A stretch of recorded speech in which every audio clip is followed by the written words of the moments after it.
it's the path of least regret as well, to actually make sure that you double check and second guess yourself and make sure you actually get the right things in place if you have an incident. We are live here on the New Zealand Health and Safety Professionals Facebook group. This interview will also be shared at a later date on LinkedIn. We are really fortunate to be joined once again by DeAnne Brabant, who has been an outstanding supporter of this group over the last, year and a half. Yeah, Couple of years now. And it's just great to have you back with us again, DeAnne. So how are you? I'm good, thanks, Matt. Yeah, there are a few changes going on in my life, which I can't tell everybody about, but they're very exciting. And by the time we talk next time, I'll be able to have a bit more details around that and share with people. But I'm currently, at the moment, undertaking some study, and I've finished up with my role at Morrison Kent, which I enjoyed for the 16 months that I was there. Yes. And the future's looking pretty exciting. So sorry to be able to have to keep you in the dark, but we'll be able to, next time we talk, I'll be able to tell you a bit more about what I'm doing. Yeah, that's exciting. And yes, absolutely. That's a good excuse to catch up again in the future to find out exactly where your journey is taking you. Yes. For a little bit of context also, so DeAnne, you're an enrolled barrister and solicitor. You work in the health and safety advisory space. You're an associate teaching fellow at the School of Health Science at Massey University. Amazing. And also in the past, you were with WorkSafe for 5.5 years. So what was your role at WorkSafe? So I was a senior solicitor, so prosecutor for WorkSafe. In the time that I was there, I think I did about 72 prosecution cases, some big ones like the Port of Lyttelton and corrections, tallies, as a District Court of Appeal, and dealing with some matters around that, and some significant forestry cases, coroner's inquests and that sort of thing. So yeah, and ranging from forestry through to ports, through to machine guarding and all sorts of things. So I had a wide range of experience. I also was on the very first HASANZ trial that was Athenbury. Gosh, that would have been an experience. Yes. Yeah. Wow. Okay. So again, I mean, it's such an honor and a pleasure to have that wealth of experience with the group. So during this session, we warmly invite people to send through their questions and thoughts as we go through what we're going to talk about today, which the main topic really of key interest, I think, is the Whakaari White Island case, which is now working its way through the courts. At the end of last year, at the end of last year, WorkSafe charged 13 parties, which was just after just around the 1 year anniversary of that event, where we had 47 people were on the active volcano. It was off the coast of Whakatane when it erupted on the December 9th, 2019. Of those 47, 22 died. There's been 25 other survivors who have suffered some severe injuries. And so WorkSafe have deemed that 13 parties have potentially not met their duties under the Health and Safety at Work Act. So we've just had the first preliminary court hearing in recent times, and I guess obviously we've caught up about this before, but I imagine there's probably some learnings over the last few weeks, which I think would be really valuable to share with the group today. Sure. So when we first talked about this, I think it was November, just after, it might be early December actually, after the charges had been filed, which was around the 30th of November. At that time, WorkSafe was not in a position, and rightly so, because the parties could actually apply for name suppression to say who the parties were. And there was a bit of sort of, there's been a bit of public suggestion around who the parties were and what the nature of the charges were, and there's petitions and all sorts of things, but those seem to be a bit misguided given who the charges actually are about. So what we now know, because they've had the first call and no name suppression was applied for, we know that there are 10 actual PCBUs that have been charged. That's White Island Tours Limited, Volcanic Air Safaris, Arius Limited, Kahu New Zealand Limited, In-Flight Charters Limited, ID Tours New Zealand Limited, Tauranga Tourism Services Limited, and we've got GNS Science and the National Emergency Agency, which was actually Civil Defence previously. We've also got Whakaari Management Limited, which are it's the management company for the trustees of the island. And the officers charged are not, as people sort of suggested that it may be, and thinking that it was the pilots who had rescued people, etc. And actually, I want to be clear about that. WorkSafe Phil Parks was quite clear that none of the charges actually related to the rescue itself or the rescue operation. But there's sort of been a bit of dialogue around that probably needs to be dispelled a bit. So the 3 officers charged are actually the directors of Whakaari Management Limited, and that's Andrew James and Peter Buttle. There's also been a bit of a misunderstanding, and I think on the Health and Safety Professionals Forum, there's been a discussion about the fines that are available, etc. And there's actually, I think the way that's been reported, it's not actually properly set out what the difference between the charges faced by the officers are as opposed to the ones by the PCBUs. So the PCBUs are charged under section 36 with the charging provision being 48. So that's the strict liability offence, maximum penalty 1.5 million. Yeah. Now, there's a whole lot of things that go into whether or not you get up near the $1.5 million and I think we might reserve that as a discussion later, Matt, when we get into whether guilty pleas have been entered or whether we head into sentencing, because sentencing and health and safety cases has a whole structure around it, and we could probably spend an hour talking about that, and we probably should before sentencing happens. Yes. But just to bear in mind that it's the highest culpability cases that would end up with a starting point of $1.5 million. Yes. Yep. In terms of the officers, their maximum exposure for a fine is actually $300,000 for each of those officers, as opposed to the 1.5 million. Yeah. And that's because our officers, if they'd been just individuals, it would have been 150,000. Okay, that's interesting.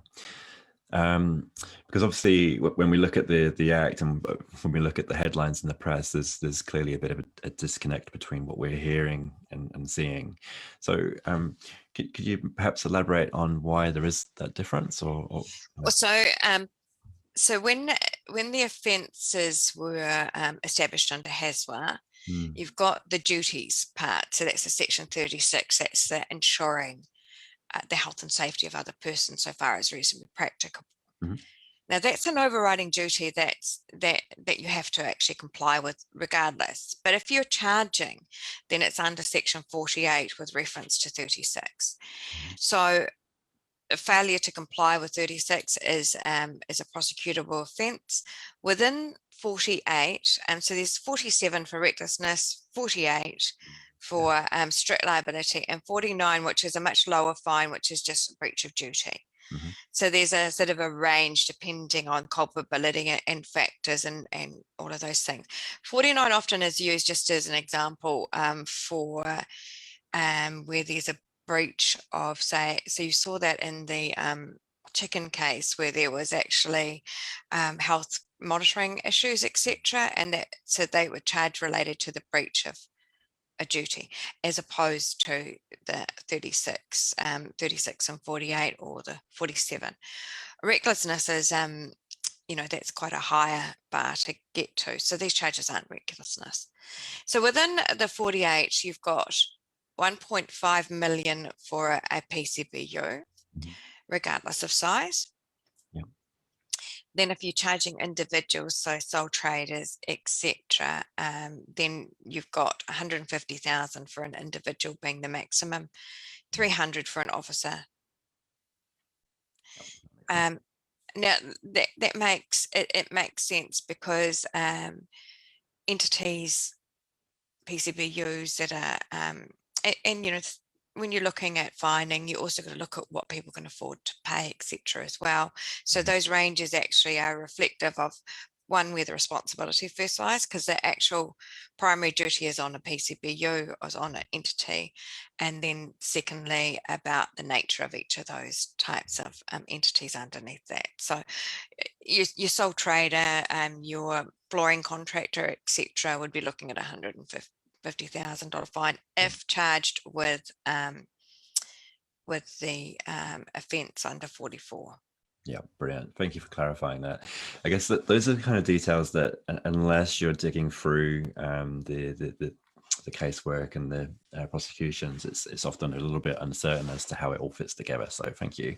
And it's also the other thing that's quite, if you go and look at case law, and I say this to in my lectures at Massey, when you are looking at what the culpability of someone is in terms of a fine, so what's imposed by the court, don't look at the end fine, look at the starting point, because that's actually where the assessment has come in, where the court says this is the declaration of in relation to culpability. So starting point might be, I think Centre Port, the starting point might have been 800,000. It ends up after deductions around 600. Yes, yeah. But you want to look at the 800,000 because that, particularly in relation to the stump master bans, etc., to see where the court actually pitched the culpability. Yeah. Okay. Yep, that makes sense. And then, so you mentioned, I don't know if it's too early to go to this question, but in terms of how those who are charged intend to plea, that can also have an overall impact on the penalties and fines. Yes, so what we'll see, so at the moment on this in March we had an appearance, the first call, and generally under the Criminal Procedure Act you get 2 chances before you have to plead, so you get 2 calls. So the next call is the 3rd of June, but you probably find that there'll be pleas by that time because it's actually been extended out a decent amount of time. There was discussion in the paper that from Steve Simons in court, what he had said about that there's some more disclosure to be given to the parties. So you're quite limited in what you get under initial disclosure in criminal cases. So they will have had a summary of facts, they would have the charging documents, they would have some maps, diagrams, various other things, and they probably have asked for more disclosure to actually get their heads fully around the charges. So we may have guilty pleas or not guilty pleas around the 3rd of June. It might extend a little bit longer if there's some form of discussion around need for further and more particular disclosure before entering a plea. But once you enter a plea, there's 2 routes. So if they plead guilty, then they'll be heading off towards sentencing. There'll be discussions around the summary of facts and whether or not that's actually agreed on. And there'll be a bit of discussion about whether or not the summary of facts stands up. So if there's an agreement on the summary of facts, it will proceed to sentencing. If there's not an agreement on the summary of facts, but there is a guilty plea entered, then it may go to a disputed facts hearing. And we saw that happen with Wins over the Ashburton shootings, that there was a disputed facts hearing about the aspects of what was seen to be reasonably practicable and the steps that could be taken. And that's a potential here as well, given the nature of the charges and the circumstances surrounding it. So that would be a court hearing with experts and various people brought in to actually tease out those matters. Yeah, and that makes sense, especially knowing that this is the biggest case and the biggest investigation undertaken by WorkSafe NZ so far. So I suppose it's quite likely that things are going to take a lot longer than perhaps many would assume. And because you've got 13 parties, so like as a prosecutor, it's a bit of a nightmare when you've got multiple parties. Like it's actually quite hard wrangling them all and keeping them in sort of chain with one another. Each of those 13 parties could do various different things. So it actually complicates matters quite considerably. It's not just a straight line that all of them run the same path. They could actually run quite different paths. and if there's a not guilty plea, then we're heading into having to give Section 13 disclosure. They give full, basically, the majority of the investigation file and everything, and people start preparing for trial, which could be a long way off. Decisions made by the various, advice given around whether or not to plead guilty to charges, etc., will probably take into account what other parties are doing as well, and whether or not they're intending on heading to a trial. Yeah. So if it does go to trial, it's going to be quite an extensive and relatively long trial, I would think, given the amount of evidence, experts that would be brought in, volcanologists, all sorts of people that would be brought in. So, potentially a 5-week or more trial. Yes, right. Gosh. So behind the scenes, are there people who are tasked with keeping all of the various parties in line, or is that just something that the solicitors, lawyers do as part of process? Well, I mean, the prosecutor's dealing with each of those individual PCBU's lawyers. Gosh, yeah. So it's the Crown in Auckland that are dealing. Well, I think it was Steve Stymons is doing it on behalf of WorkSafe. So he, that's part and parcel of sort of dealing with it all. Whereas each time there's an adjournment, each time there's a hearing, there'll be memorandums filed on various things, and wrangling everybody and trying to get everyone in line and tied in together, or dealing with them. So it's not an easy task when you've got multiple people charged in respect to the same matter. Absolutely. And so in terms of the three officers that are have been charged, is there any thoughts or takeaways since we last spoke in terms of what we can ascertain from well, we that? haven't, no one's seen the charging documents, no one's seen the summary of facts, and the matters are still before the court. So we need to be a bit careful when we're talking about these things. What I would say is that the 9th of December 2020 is the starting point, but it's looking backwards. So anything about risk management assessment, what was reasonably practicable, is not solely focused on that particular day. It's actually about what was in place even before that. So the failures of the directors of the company will relate to their actually discharging their duties prior to that date in respect of due diligence. Yeah, absolutely. Which then makes me think back to, and I still hear this in conversations around WorkSafe's independence to the case. Obviously, there was a role that they performed in terms of ensuring that the adventure activity was meeting its criteria. I know we talked about this before, but perhaps it'd be worth just reminding the viewers of your take and your position on how WorkSafe has or is able to maintain its independence in this circumstance. Yeah, so if you're talking about the registrar of adventure activities, etc., that sits in a different part of WorkSafe than the investigations group. There were 28 people investigating this matter, and they were set up in Whakaari, from what I can understand, for the large part of the investigation.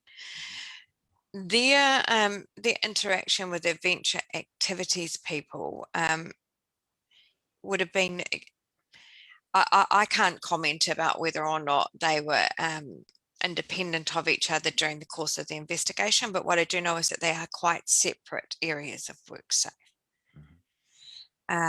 And they work quite independently, like the certification of adventure activities, etc., is done by quite a different group than investigations.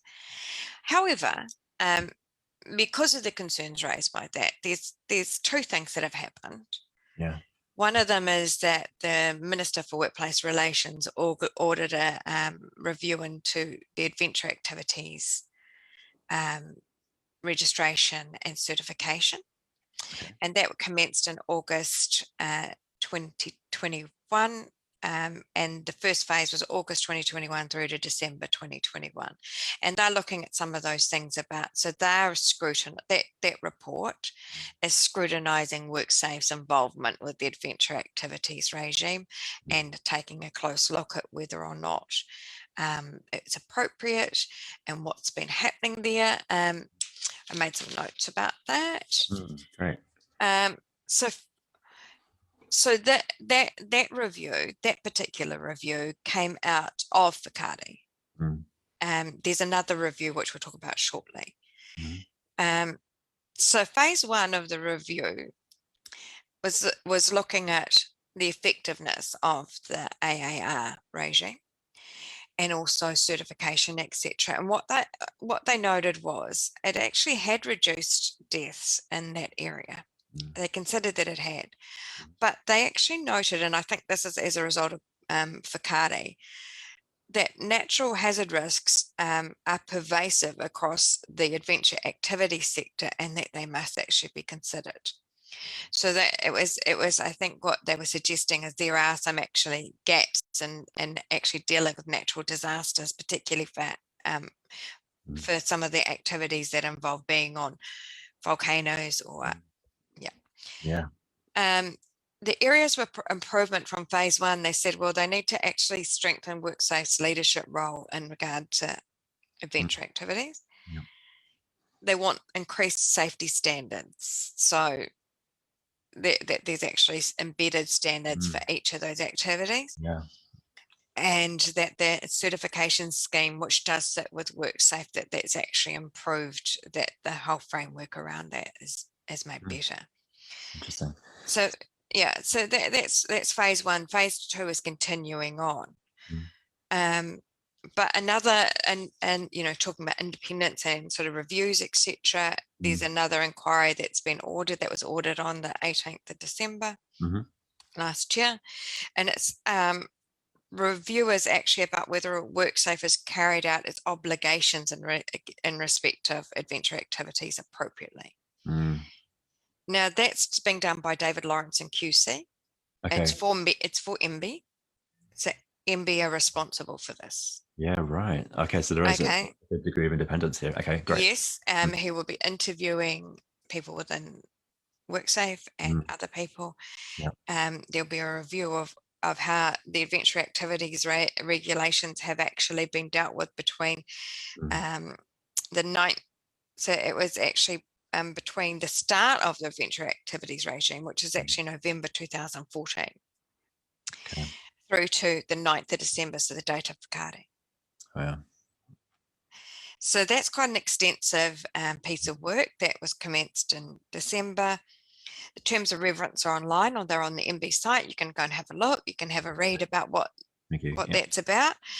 But the report's due to Carolyn Tremaine, the CEO of MB, by 30th of April. So I think that their intention was the public would know about it all by May. Amazing. Gosh, that will be such a valuable resource. Okay, I'll make sure I've got a link. So that independence question will really be answered by this. But I think it's not centered on actually blaming, it's centered on how do we fix this up, and if there has been a problem, let's actually sort it now. Yeah, rather than waiting for potentially another event. And within that scope will be like whether the regime itself is actually appropriate, whether regulations are appropriate, whether it's a problem with policy and the way that things have been implemented. Yeah, absolutely. Wow. Okay, that's really fascinating. Okay, I'll make sure there's a link to that within the NZHSP group in the next day or so. And the other thing that you may want to link, because we're talking about charges and people, it's not their bread and butter, it's mine, but not your guys, is that WorkSafe has a prosecution policy, which is an investigation policy, which are both up on its website. Okay, great. They're worth looking at about how they go about laying charges, but prosecution charges are not, prosecutions are not commenced lightly. There is a full legal opinion. There is an assessment about the evidence, about public interest, about all of those matters. And they have to abide by the Solicitor General's prosecution guidelines. So there's a lot of scrutiny around those things. And no doubt with when I've done prosecutions in relation to government departments, without giving away about internal processes at work. So, but they were subject to a significant amount of scrutiny, and quite a few people actually weighed in on the decision about whether or not those charges would be filed. Right. Okay. Oh, wow. So they're not just an inspector rushing off and filing Yes. charges. Yeah. There's a lot more scrutiny over it than perhaps people realise. Okay, that's probably quite reassuring. That's great. And then it kind of makes me think about there was a bit of a scramble around were those involved in the emergency or the immediate response to the event going to be found in harm's way in terms of breaching their own duties whilst trying to perform emergency rescue response. Obviously, that has come to pass that that's not the case, but is there any work going on in the background around how to help determine that or to avoid that situation in future that you're aware of? No, I mean, but as a health and safety sort of a person with health and safety experience, and like yourself, there are some things that concern me around people making decisions to go and rescue people, etc. And I'm not going to put people down that actually believed that it was necessity and that they were doing the right thing. But if hindsight's always 2020, and if we look back at some of the decision making around that, and we stopped and did the normal risk assessment about some of those things, those decisions may not have been made in the same way. Yep. I think that the general public opinion outside of the health and safety sphere is that they did a good job and they were really helpful. And I know that I watched the documentary like you did, and the emergency people thought that they were incredibly helpful at the time. But it does raise questions, and I think the Minister for Defence, Shadow Minister for Defence, raised that question too about what were Defence doing and other people doing at the time once the eruption was clear, to actually get in there and try and actually help rescue people and do that. So it raises some wider questions about why those people particularly felt the need to step in, and why other people perhaps who were more equipped to do so didn't do it. But that's something that perhaps an inquiry in the future may look at. I don't know enough about the facts to really weigh in on that, and I want to be a bit careful about that too.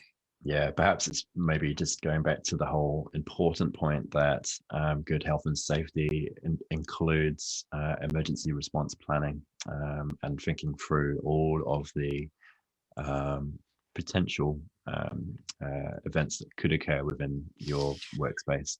I mean, people that are using hazardous substances and that have major hazard facilities, and that they're well aware of emergency plans and those sort of things, because that's part of their safety case, etc. But on the whole, no. And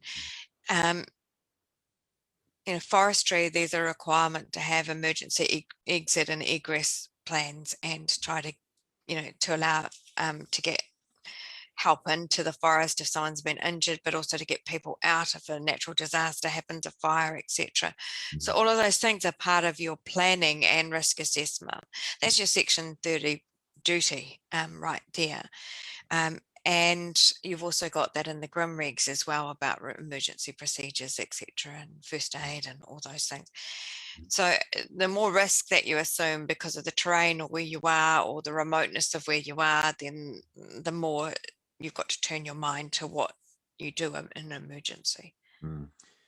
Perhaps that brings us quite neatly to your experiences since the Whakaari charges were laid over the last few months. I mean, I've certainly noticed a real spike in interest around due diligence, roles, responsibilities at the board level and middle managers. What are you seeing in your space? Yeah, so my work and my sort of advisory practice going forward seems to be really focused on due diligence and working with boards. I've already started, I did a bit of that work while I was at Morrison Kent, and actually trying to actually get a grip on the level of maturity within the organisation around health and safety, which is sometimes difficult because there's a disconnect between what a board believes in terms of their capability and the reality. And so trying to get those, trying to actually politely bring them on board with the fact that they should be doing health and safety training regularly, they should have good reporting systems, that they actually can't just look at reports and not ask questions. They need to actually be involved. You know, I remember a prosecution that I did, that there was a, you know, a repeated recidivist and prosecutions for the same things, repeated sort of reported events with machine guarding, etc., and things getting trapped and people getting trapped and that sort of thing, and nothing filtering up to the board and nothing being implemented across the wider sites, or the sites that they had, to ensure that what had happened in respect to one site with a machine guarding failure, it wasn't repeated throughout the rest of the organisation. You know, instead, you know, you see things that they just fix up the issue in that one site where they had it, someone, you know, get degloved or whatever, but they don't turn their mind to, oh, what about the other sites? Do they have that machine too? Or do they have things that are the same in that machinery that have unguarded nip points and all the rest in that? They don't do that. And then suddenly they end up, so in terms of recidivist offending, it could have been fixed at the time that they actually dealt with the other one by ensuring that a full assessment was done of everything else. But instead of doing that, they just do that one site, and then subsequently there's another event which results in a prosecution, and now there's an uplift in fine because they've actually know about it. Yeah, it's basically they've failed to learn the lesson from the initial incident. And the courts are not kind about that. No. They are not kind at all. And, you know, in a fatality case that I did in Christchurch with machinery, there'd been an improvement notice. They were told to fix things up. It was known that the vibration of the machine caused it to, the doors to open and it to actually become unguarded. They didn't fix that.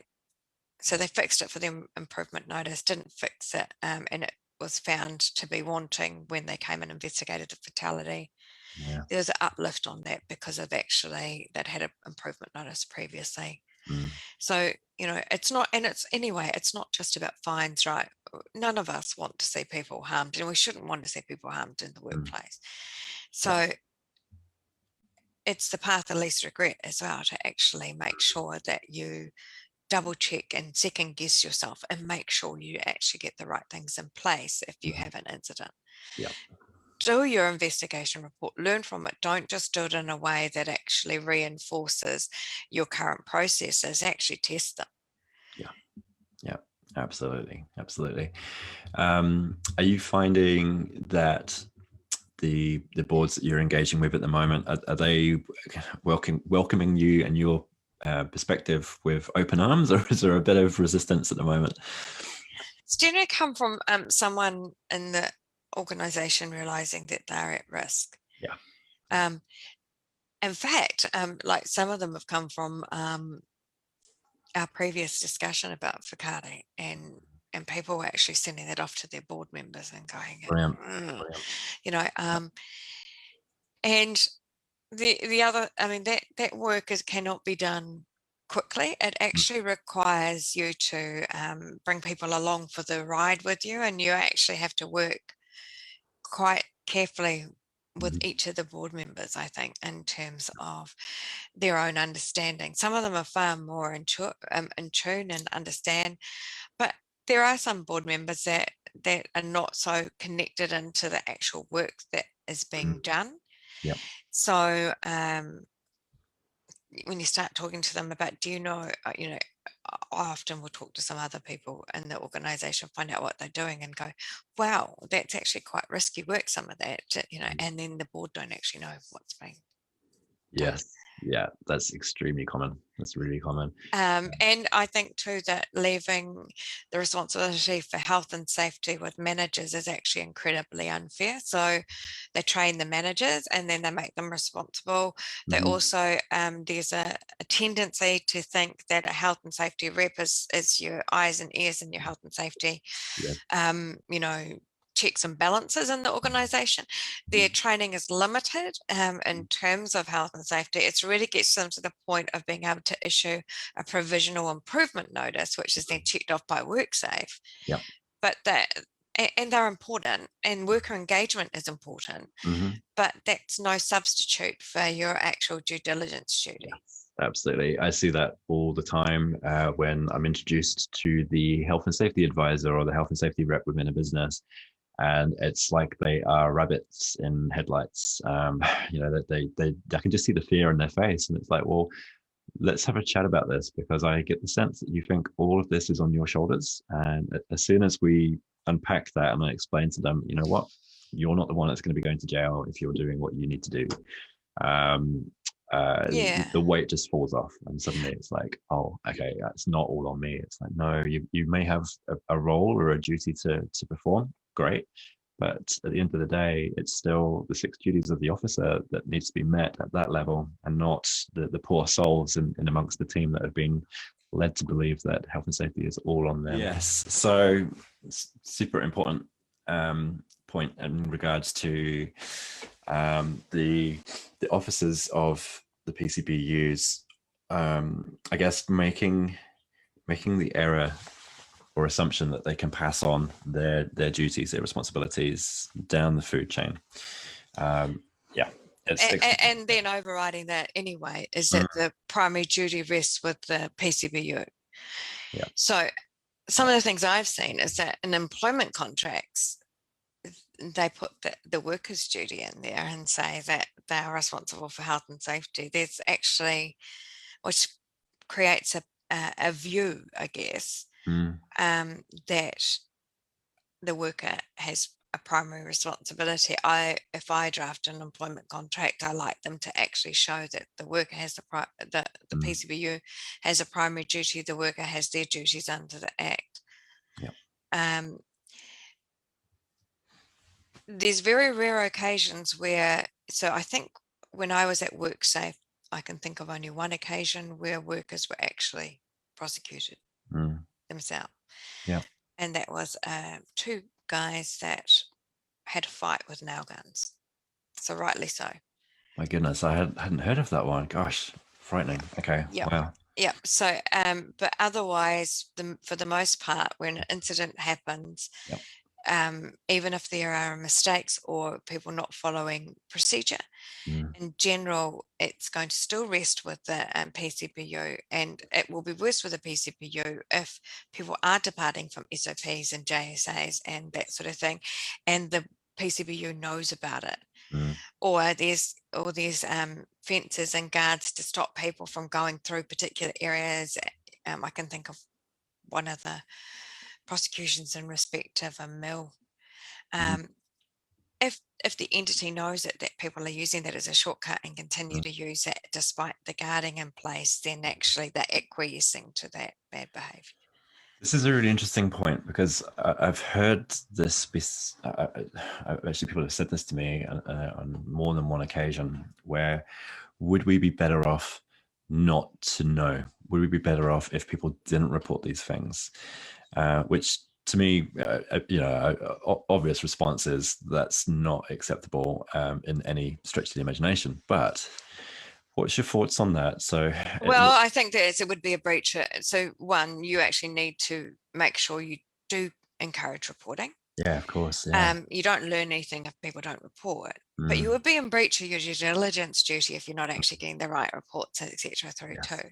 Yep. So, and we don't want a situation. I heard of a situation in Australia with a contractor in the mines where he hurt himself quite significantly, like a black foot and inside a boot. And he didn't report that to the principal that he was doing the work for, because he considered that he probably wouldn't get work from that principal ever again if he did. So he worked for like 3 days with a broken foot. That sort of stuff is just unacceptable. We really do need to encourage people to be reporting. They should be praised for reporting, particularly near misses. Just creating that culture within your organization where people actually are alive to risk and alive to hazards that interplay with that risk, and that they point out things to you so that they can be fixed up quickly, etc. is really what health and safety is about in the workplace. You can't be eyes and ears everywhere, but you can encourage your people that actually that's a really worthy thing to be doing. Some people actually give that they give praise, and they point out in newsletters in that, when people have actually pointed out significant problems for them that actually mean they've been able to fix them and keep everyone safe. Yeah, that's right. Yeah, I've actually been doing a bit of coaching with officers of PCPUs in recent times, which it's been really those that I've been working with. It's around communication and effective communication, and trying to nurture the right type of culture. Near miss reporting is critical. However, there is the danger of saying, right, the KPI this month is we want everyone to report 10 near miss events, which is sending completely the wrong message. And so it's trying to break that down and to actually explain to senior leaders that in order to win buy-in and engagement, you've actually got to just show a genuine interest in your people, not setting silly KPIs to encourage arguably meaningless reporting. It's Health and safety culture starts at the top, and if you're talking so whether it's physical harm or psychosocial harm, in the space of psychosocial harm, bullying, harassment, those sort of things, bullies and people that engage in harassment don't engage in those behaviors in organizations where they know it's unacceptable. So so they may see it as being acceptable because of silence, as opposed to acquiescence or agreement in their behavior. There are some organizations where there's a pack of people that all behave in a certain way, and everyone knows that work group, you stay away from them if you're a woman, or you don't engage with them when they've been drinking or things like that. But if the organization knows that, then they have an obligation to do something about it, and to be seen to be doing something about it, because otherwise what happens is people within that organization feel unsafe. They don't feel guarded, they don't feel looked after or cared for. And even when they raise complaints, they don't feel like they'll be taken seriously. Yep. And that's the same with raising safety concerns, that, people who raise safety concerns, everyone's got a differing levels of what they consider risk to be and what they consider to be unacceptable or unsafe. But when people raise them, it shouldn't be, they shouldn't be actually put down because of having raised that concern. Each of those concerns need to be objectively looked at to see whether or not, and triaged, like, is it that just in this particular case, is it just for this particular person, or is it across the organization? Triage them.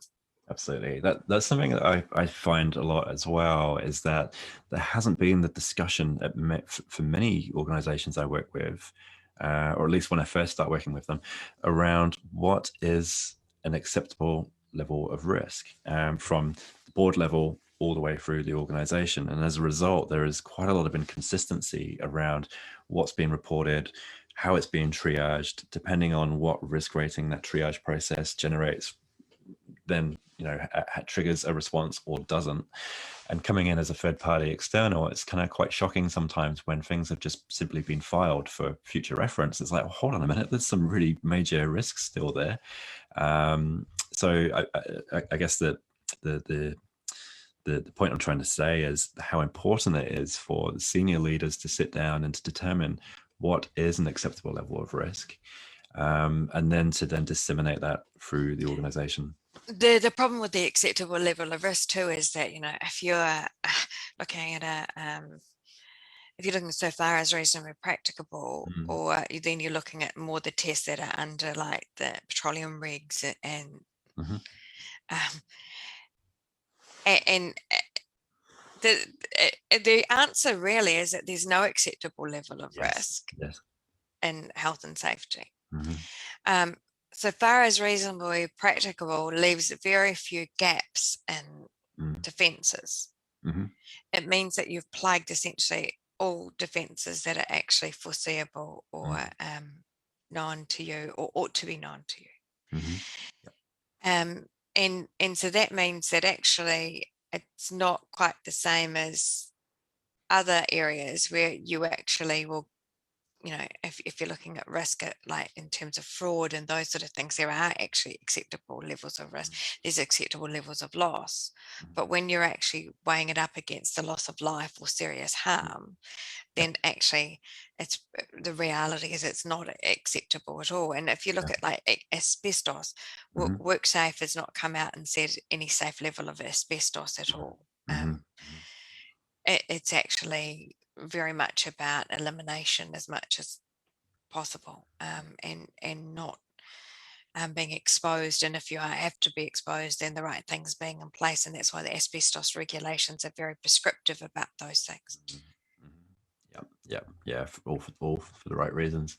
I'm just thinking, possibly putting my head on a block here, but what I have seen, which I think is a good example of how it can be managed, is businesses identify their top remaining residual risks. Once they've put what they believe is reasonable, practicable defenses in place, there's still, you know, maybe a dozen residual risks left over, which they are comfortable to continue performing their operations, but are monitoring very closely through various processes, including the executive and the board getting together on a monthly, quarterly basis to review those top risks and to ask the question, are we still comfortable with this? Is this still being managed effectively? Are there improvements that we could perhaps introduce to the organization? Do you see that as a good practice, or is there? Yeah, I mean, look,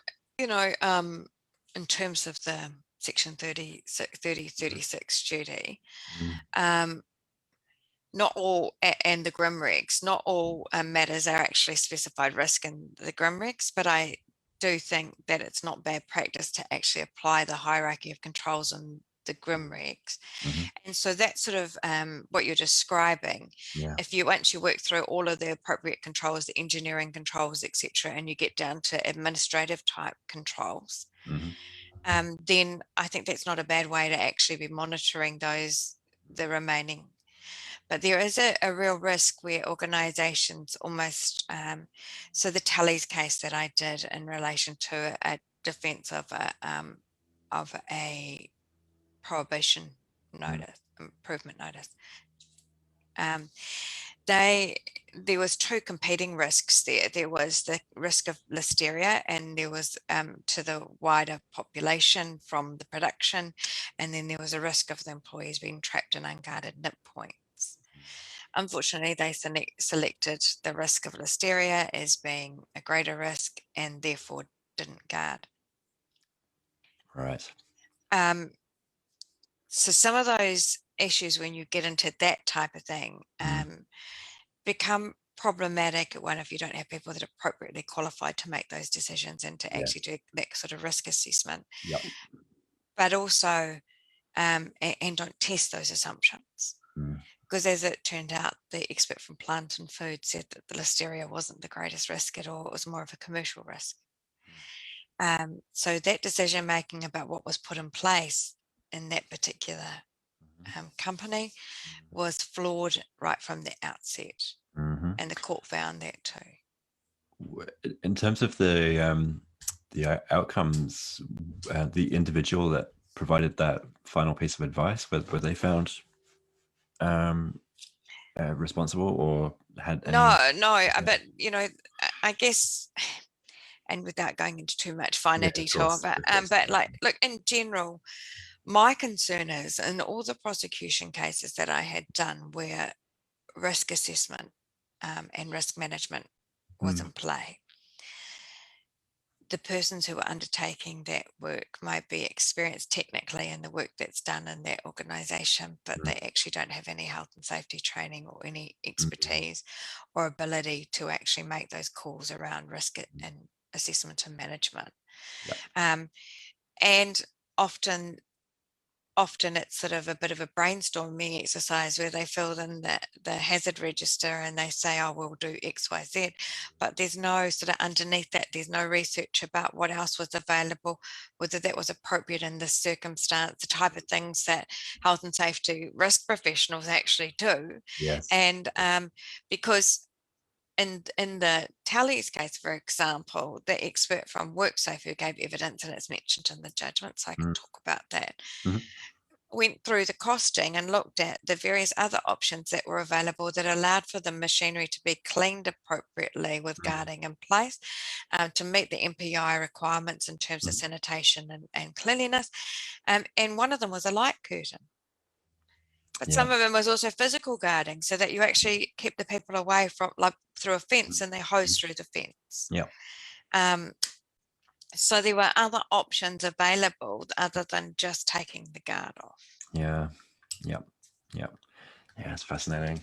It's possibly lends a lot of weight to the idea of when seeking independent advice is ensuring that it's from a reputable source. Obviously, we've got the Health and Safety Association of New Zealand's register, where there's a few hundred registered professionals who have all various degrees of expertise. You can go on there and search exactly what you're looking for and find the right person who. And you might need two people. You might need an engineer that certifies to AS 4024, for example, but also someone that does the risk assessment. Do some digging too. Have a look at what the courts have said about various people that hold themselves out to be experts too, because some of them are not held up well in court cases either. So, if you're going to rely on them and you're in the position where you actually already know that you're likely to be prosecuted and you're getting advice about things, make sure that those people actually are credible and able to give that advice. Brilliant.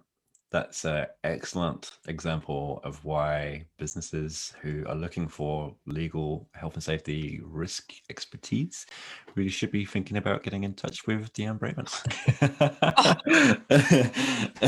No, it's awesome, because what it is, I mean, gosh, what valuable insight. Not only do you have a wealth of knowledge within the court cases, prosecutions, findings, the reports and subsequent information that's come out of those proceedings, but you've also got the risk management and health and safety expertise as well. It's just it's great to be able to talk to you about this kind of stuff, because it's often, a lot of this for many still feels quite grey and a little bit uncertain, but you're able to sort of simply shine a bit of a light on it and say, well, actually you need to be asking better questions, which is I think it all comes down to actually opening your systems up to scrutiny and not being offended when things are pointed out to you about them not being correct.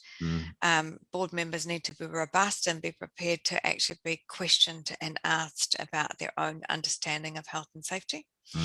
And if not, then they need to go on courses. There's some really great ones that are available that, and also actually they potentially need to look at wider in terms of their understanding of what it means to be a board member and about compliance in general and what their obligations are. So, my recommendation is that when people are brought into those roles, if they've not done it before, that there's a series of courses, etc., that they should probably be put through prior to actually being put on the board. And that there's a sort of a lead-in period before you're actually embedded in a board, that the board gets you to do various things and they pay for it and they prepare you to come in as a board member, and you're on the same page as everyone right from the outset, and everybody is aligned in thought processes and everyone toes the party line or challenges the party line depending on whether or not it's correct or not. Absolutely. But it's not okay not to know and understand health and safety anymore if you're going to be a board member.